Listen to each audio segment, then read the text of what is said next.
Igor had always loved driving his truck. It was a beat-up old thing, but it had gotten him through some rough times and he was grateful for it. He had always been drawn to the open road, the feeling of the wind rushing through his hair as he navigated the highways and back roads of the country. But tonight, something felt off. Igor couldn't quite put his finger on it, but as he drove through the dark and winding roads of the forest, he couldn't shake the feeling that he was being watched. At first, he tried to brush it off as just his imagination getting the best of him. He was tired, after all, and had been driving for hours without a break. But the feeling only grew stronger as the night went on, and soon he found himself scanning the trees alongside the road for any sign of movement. It wasn't until he heard the knock on the window that he realized he wasn't alone on the road. Igor's heart raced as he turned to see a figure standing outside his window, its face obscured by the darkness. He fumbled with the lock, trying to get it to turn, but his hands were shaking so badly that he couldn't get a grip. The knocking grew louder and more insistent, and Igor could feel a sense of panic rising within him. He knew he had to do something, but he was frozen with fear. Just as he thought he couldn't take it anymore, the door to the truck swung open and a hand reached in to grab him. Igor screamed and struggled, but it was no use. He was dragged from the truck and into the darkness beyond. When he came to, he found himself in a small, dimly lit room. His head was throbbing and he had no idea where he was or how he had gotten there. Slowly, the memories of the night before began to come back to him. The figure at the window, the hand reaching in to grab him. He shuddered at the thought. But as he looked around the room, he realized that things were even worse than he had initially thought. The walls were lined with strange symbols and markings, and there was a sense of malevolence in the air that made Igor's skin crawl. He tried to stand, but his legs were weak and he stumbled. As he fell to the ground, he caught a glimpse of something moving in the corner of the room. It was a figure, shrouded in darkness, its features twisted and grotesque. Igor's heart raced as he scrambled to get away, but it was too late. The figure lunged forward and grabbed him, dragging him back into the darkness. When Igor woke up again, he was in a different room.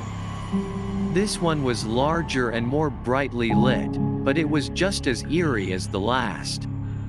There were more symbols on the walls and a strange, heavy atmosphere that made it hard to breathe. But the worst part was the figure in the corner of the room. It was the same one from before, its twisted features even more grotesque in the light.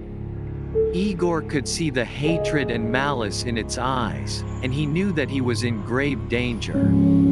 He tried to run, but his legs were still weak and he stumbled.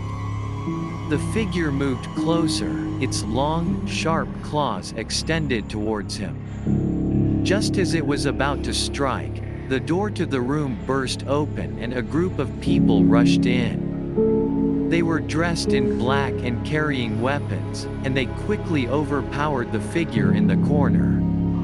As they untied Igor and helped him to his feet, he realized that he had been rescued by a group of occult experts.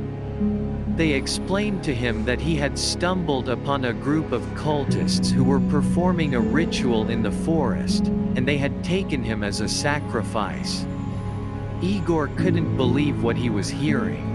He had always thought that stuff like this only happened in movies and books, but here he was, in the middle of it all. The experts took him to a safe location and debriefed him on what had happened. They told him that the cultists were part of a larger organization that had been operating in the area for years, and that they were known for their brutal and gruesome rituals. Igor was terrified by what he had heard, and he knew that he had to do something to stop them. He joined forces with the occult experts and together, they began to investigate the cult and gather evidence against them.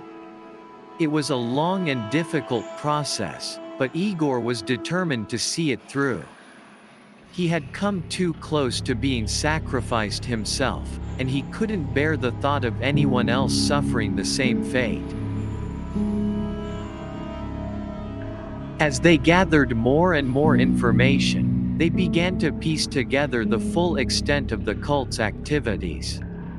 They were involved in all manner of dark and twisted rituals, and they had a network of followers and accomplices all over the country. It was a daunting task, but Igor and the experts were determined to bring them down. They worked tirelessly, gathering evidence and building a case against the cultists. Finally, after months of hard work, they had gathered enough evidence to bring the cultists to justice. They were arrested and charged with a multitude of crimes, and Igor and the experts were hailed as heroes. But as they looked back on the horrors they had faced, they knew that the fight against the dark forces of the world was far from over. There would always be more cults, more rituals, and more innocent lives at risk. But as long as there were people like Igor and the occult experts, there would always be hope that the darkness could be defeated. And so they continued their work, dedicated to protecting the innocent and standing against the forces of evil wherever they might be found.